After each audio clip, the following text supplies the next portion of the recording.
Almost managed to forget it was today. They're here for me, Geralt. I'm going to Nilfgaard, to Emir. I know you didn't expect this, but in Vizima, my father and I spoke for long. Argued, really, and parted. Then a messenger came with a letter. I didn't say anything at first because I wasn't sure, and then I realized I had to stop fleeing. I realized that if I wish to change anything, I cannot do so hunting monsters round forgotten villages. I must do so from there, from Nilfgaard.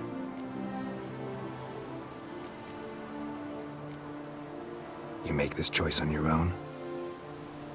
If you mean to suggest Yennefer had anything to do with this, then the answer is no. Great. She even know? No. And I'd prefer she not get involved this time. I'll let you tell her that. You could have told me, warned me. I wanted to, but I didn't know how. I've been happy here. I was afraid I'd ruin it. I wanted to make every minute count. So, back at the nest, I was about this. I didn't pry. Didn't want to force you to tell me. Thought we had time. A lot more time.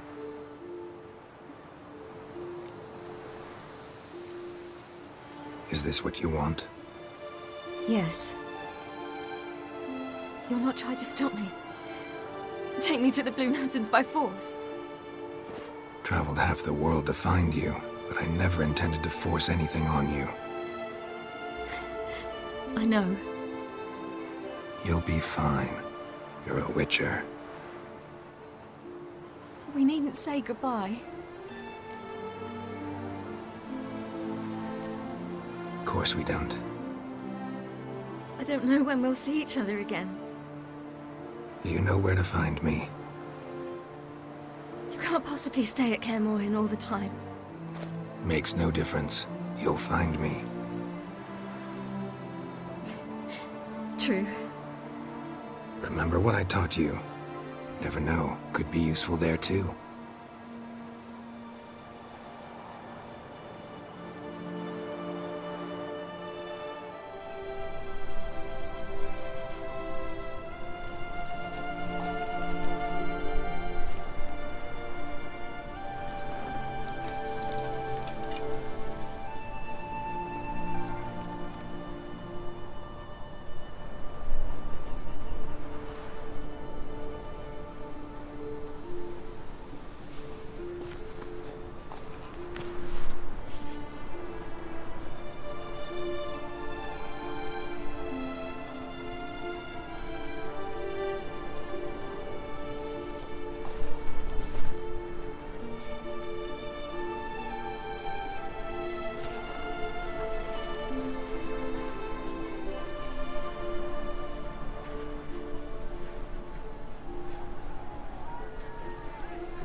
The Third Northern War ended. The invader from the south achieved complete victory. Robbed of Radovid's tactical genius, the northern realms could not withstand Ymir's countless legions. Black banners appeared over Novigrad and all Redania. Weary of rebel raids, Emir Var-Emreis conceded, restoring Temeria as a realm in liege to the Empire. When the guerrillas laid down their arms, the Emperor shifted his forces to other fronts. Through Nilfgaard's victory, Temerians got their country back, and history, once again, proved a consummate trickster. Having dealt with Radovid, Emir of Var-Emreis did the same with enemies domestic.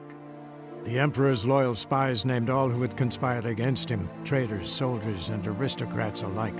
Though their mutiny had only been a murky plan, the Emperor showed no mercy, as was his wont.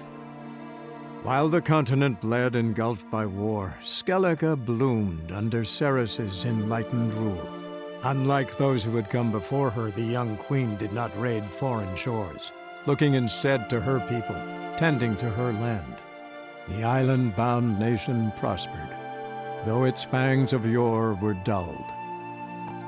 After years in exile, Ciri returned to Nilfgaard, her paternal home, where Emir prepared to name her his successor.